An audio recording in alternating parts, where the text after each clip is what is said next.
Reverend Blaine will now share a Dharma message.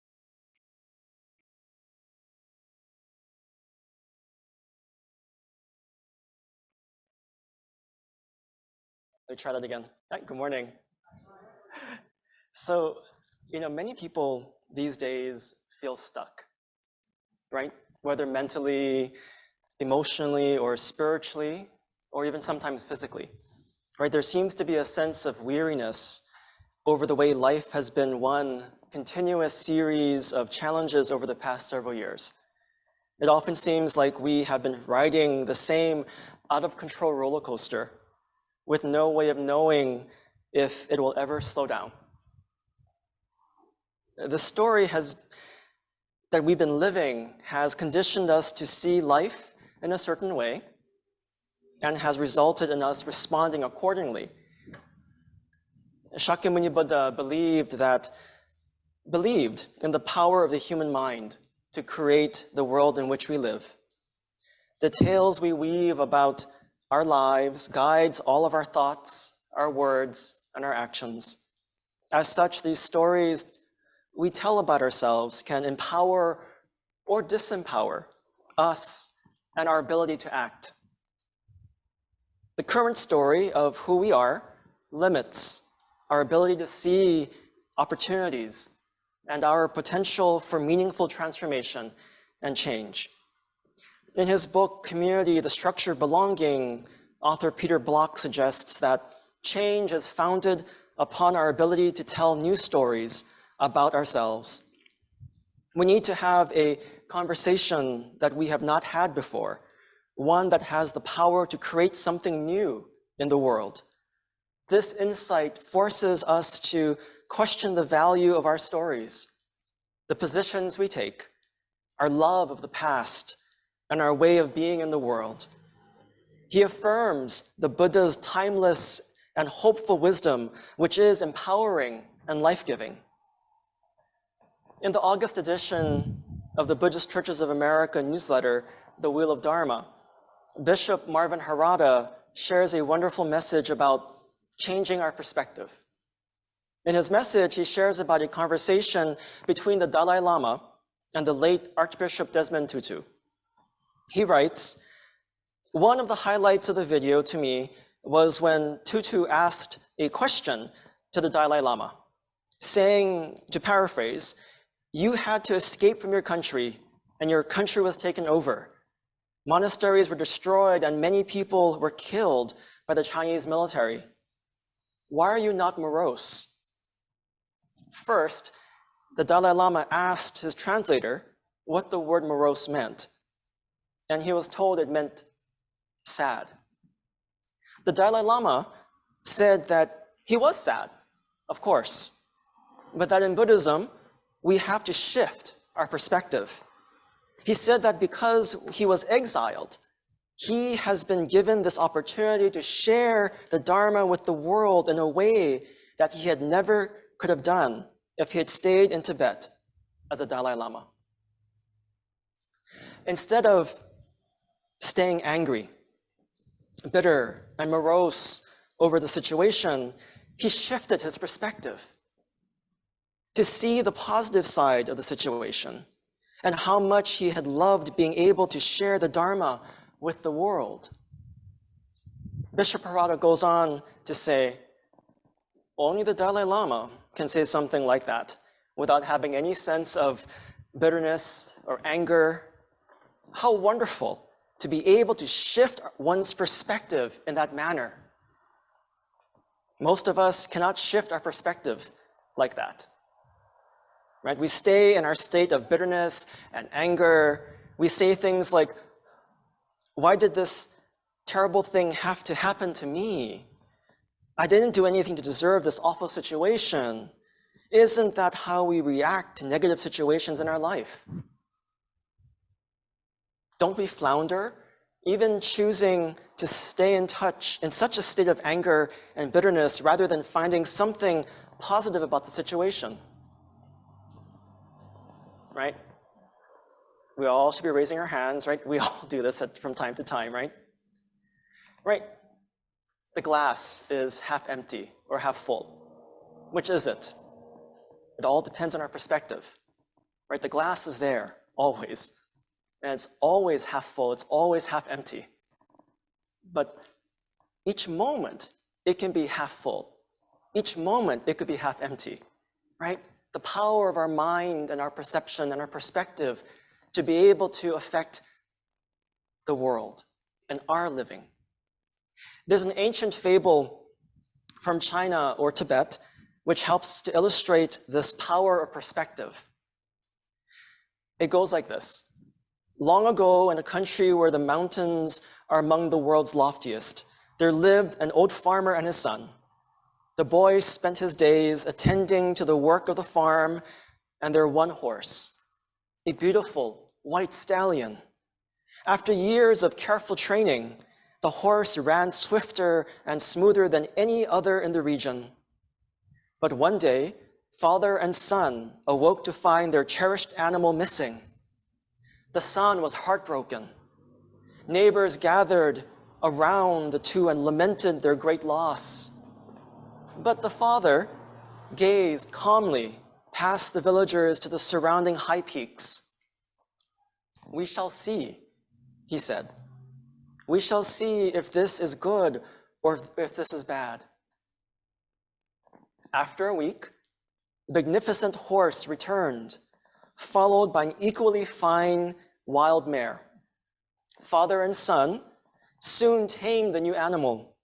This time, the neighbors praised the old man's remarkable luck. He was now the wealthiest man in town. He owned the two very best horses, but the farmer simply smiled and remarked, "Oh, of course, I'm pleased. But who knows if this is lucky or unlucky?" And so it came to pass that one day, while racing the splendid horses across the field, the son fell off and broke both his legs. While the boy's wounds were cleaned and splinted by the doctor, the villagers bemoaned the family's terrible misfortune. But the father, calm as ever, took comfort in his boy. "He is alive. That is all that counts," replied the old man. "His legs will heal in time. I cannot know if these injuries will turn out to be something good or something bad."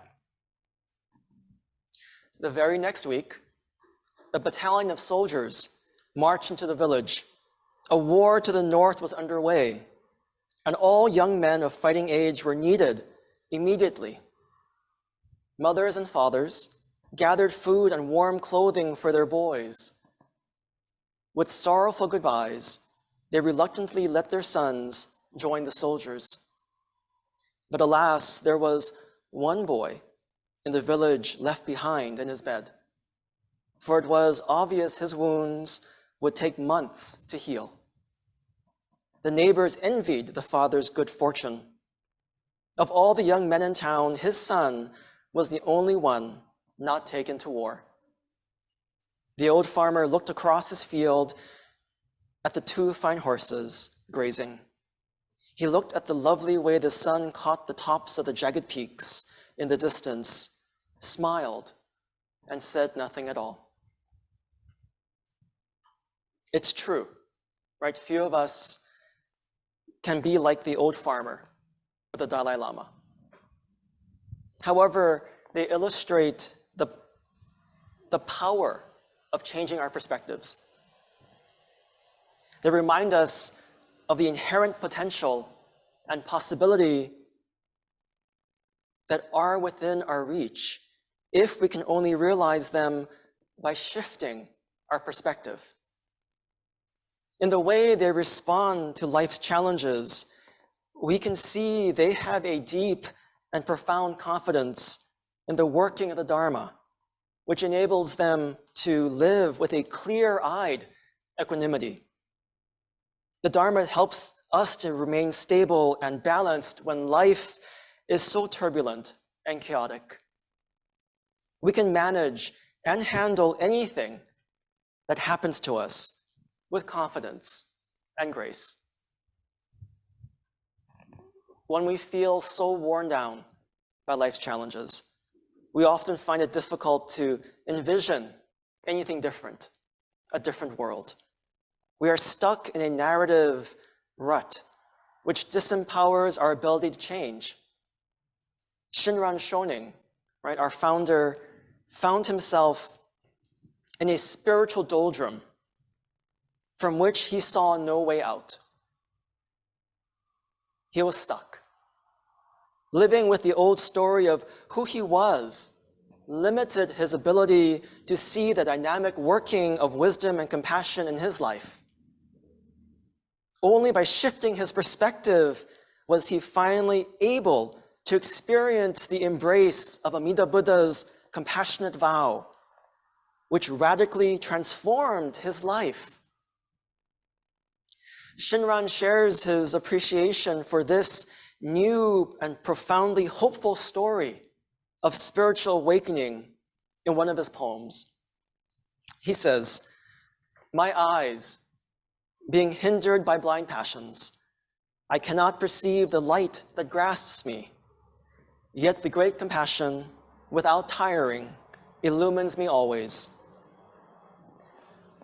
Holding on so tightly to the old story defining his life kept Shinran stuck and unable to change and to see any hope for the future. Only by letting go of the story of who he thought he was empowered his ability to live authentically within a new life-giving story enabled through Amida's light of wisdom and compassion. Back in June, I had the fortune to attend the 2022 Future of American Buddhism Conference in New York.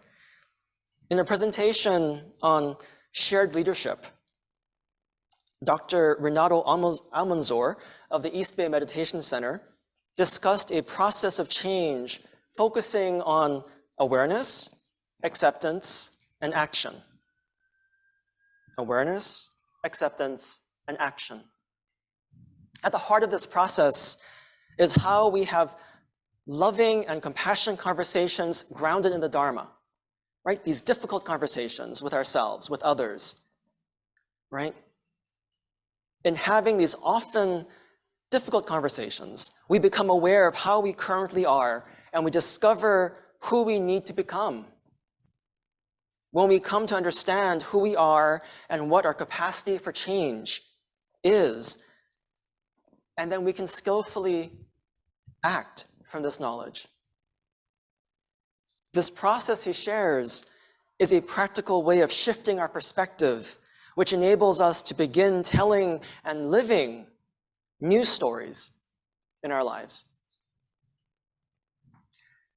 Both Shakyamuni Buddha and Shinran Shonin began living new, remarkable stories by shifting their perspective.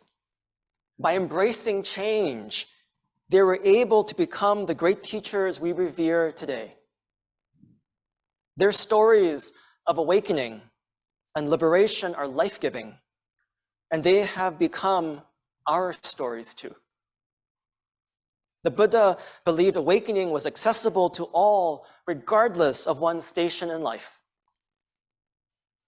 Shinran believed Amida's compassion embraces everyone equally and is the reason for our birth in the Pure Land.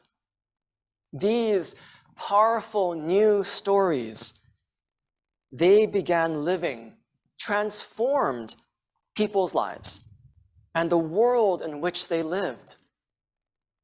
This is the same power we have within us to transform our suffering into something more, something different. The Buddha's fundamental truth of impermanence and change is not only about the sadness of loss, but also the joy of possibility. Right? Impermanence means that all things change. even when we think we're the most stuck.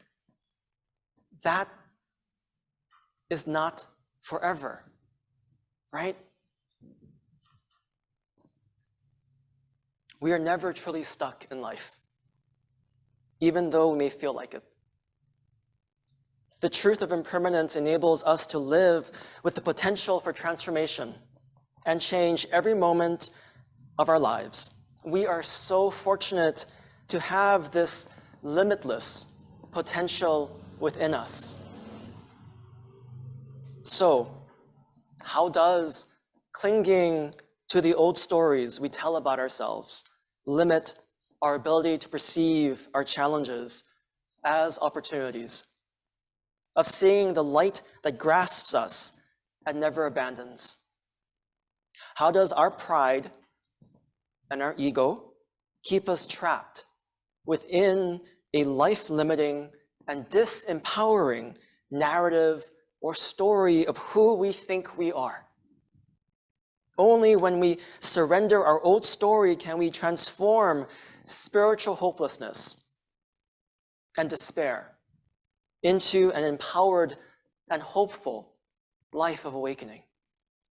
This is the true and real life of being born in the Pure Land that Shinran taught.